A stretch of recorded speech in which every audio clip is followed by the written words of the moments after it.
विद्यार्थियों नमस्कार।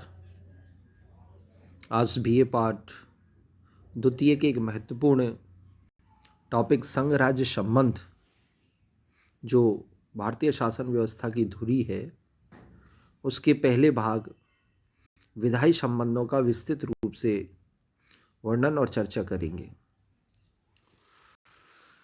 संघ राज्य संबंध भारत में केंद्र राज्य संबंधों के बारे में उपनिवेशकालीन ब्रिटिश सरकार ने 1919 के भारत शासन अधिनियम के द्वारा संघ और राज्यों के मध्य शक्तियों का बंटवारा किया था तथा लोकप्रिय मंत्रियों को राज्य के विशेष अधिकार सौंपकर लोकतांत्रिक प्रणाली की शुरुआत की थी। लेकिन दोषपूर्ण नीति के कारण यह व्यवस्था सफल नहीं हो सकी। फिर 1935 के भारत शासन अधिनियम द्वारा प्रांतीय स्वायत्तता की स्थापना कर संघीय व्यवस्था स्थापित की गई। केंद्र राज्यों के मध्य शक्तियों का विभाजन किया गया। संघ सूची में 59 विषय, राज्य सूची में 54 विषय और समवर्ती सूची में 36 विषय रखे गए। लेकिन गवर्नर जनरल के पास अत्यधिक शक्तियां होने के कारण यह व्यवस्था भी असफल रही। स्वतंत्रता प्राप्ति के बाद 26 जनवरी 1950 में भारतीय संविधान लागू हुआ, जिसमें भाग 11, 12 और 13 तथा 18 में केंद्र और राज्य संबंधों के संबंध में प्रावधान किए गए हैं। भारत में राज्यों की स्थिति विशिष्ट है क्योंकि भारतीय संघ समझौते का परिणाम नहीं है, अतः राज्य संघ से अलग नहीं हो सकते। दूसरी ओर प्रांतों की स्वायत्तता का भी ध्यान रखा गया है। संवैधानिक रूप से संविधान की अनुसूची 7 द्वारा केंद्र राज्यों के मध्य शक्तियों का बंटवारा कर संघ राज्य के संबंधों को स्पष्ट किया गया है। संघ सूची में राष्ट्रीय महत्व के 97 विषय शामिल हैं, जिन पर केवल केंद्र सरकार कानून बना सकती है। राज्य सूची में स्थानीय महत्व के 66 विषय सम्मिलित किए गए हैं, जिन पर कानून बनाने का अधिकार राज्य सरकार का है।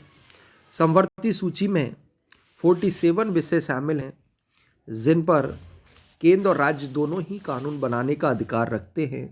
लेकिन ये ध्यान रहे, यदि दोनों के कानूनों में टकराव हो तो केंद्र का कानून मान्य होता है। इन तीनों सूचियों से भिन्न कोई विषय जैसे परमाणु ऊर्जा, साइबर अपराध आदि केंद्र सरकार के पास अपशिष्ट शक्तियों के रूप में निहित रहते हैं। भारत में संघीय व्यवस्था अपनी विशेषताएं लिए हुए है। यहाँ की विविधता और एकता को ध्यान में रखकर केंद्र को ज़्यादा शक्तिशाली बनाया गया है। इसीलिए केसी वियर ने इसे अर्ध संघात्मक व्यवस्था भी कहा है। केंद्र राज्यों के मध्य शक्तियों को हम 3 भागों में बांट सकते हैं: विधायी, प्रशासनिक और वित्तीय। भाग 11 में केंद्र राज्य के विधायी संबंधों का वर्णन है,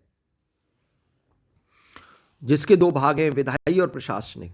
आज हम केवल विधायी संबंध आर्टिकल 245 से लेकर आर्टिकल 255 तक वर्णित हैं, उनको समझने का प्रयास करेंगे। नंबर 1, विधायी संबंध आर्टिकल 245 से लेकर आर्टिकल 255 तक। अध्याय 11 के अनुच्छेद 245 से 255 तक केंद्र राज्यों के मध्य विधायी संबंधों का स्पष्ट वर्णन मिलता है। आर्टिकल 245 के तहत संघ सूची पर संघीय सरकार जो कानून बनाती है वे संपूर्ण देश या उसके किसी भाग में लागू होंगे। वहीं राज्य विधानसभा द्वारा बनाया गया कानून उस राज्य क्षेत्र पर लागू होगा। आर्टिकल 240 के तहत संघ राज्य की विषय सूचियों का वर्णन है, जिसमें संसद संघ सूची के 97 विषयों पर, राज्य विधानमंडल राज्य सूची के 66 विषयों पर कानून बनाने का अधिकार रखते हैं। आर्टिकल 248 में तीनों सूचियों से भिन्न विषय जिन अपशिष्ट शक्तियां कहते हैं उन पर केंद्र कानून बनाएगा। इस प्रकार तुलनात्मक दृष्टि से देखें तो राज्यों की अपेक्षा संघीय सरकार को ज़्यादा शक्तियां और अधिकार प्रदान किए गए हैं।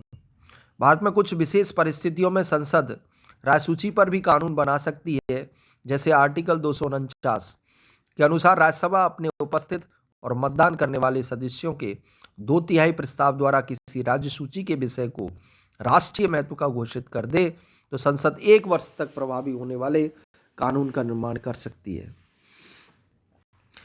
संवैधानिक आपात के समय आर्टिकल 250 के तहत संसद राज्य सूची पर कानून बना सकती है। इस समय भी देश का शासन एकात्मक हो जाता है।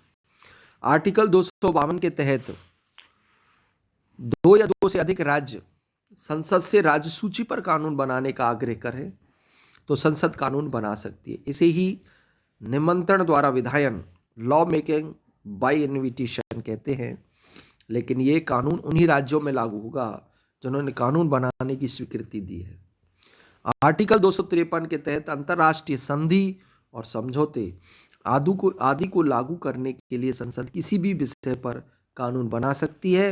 और आर्टिकल 254 के तहत समवर्ती सूची पर केंद्र राज्यों का समान विधायी शक्ति प्राप्त है, लेकिन कानून के आपसी टकराव पर केंद्र का कानून मान्य होगा। ये महत्वपूर्ण अनुच्छेद हम विधायी संबंधों के संबंध में केंद्र राज्य के जो जितने भी अधिकार व्यवस्थाएं उनके बारे में समझ सकते हैं। ये महत्वपूर्ण अनुच्छेद है, इनको समझने का प्रयास करें, तभी भारतीय विधायी व्यवस्था को समझने में हम सफल हो सकते हैं। इस प्रकार इन विधायी संबंध के अवलोकन से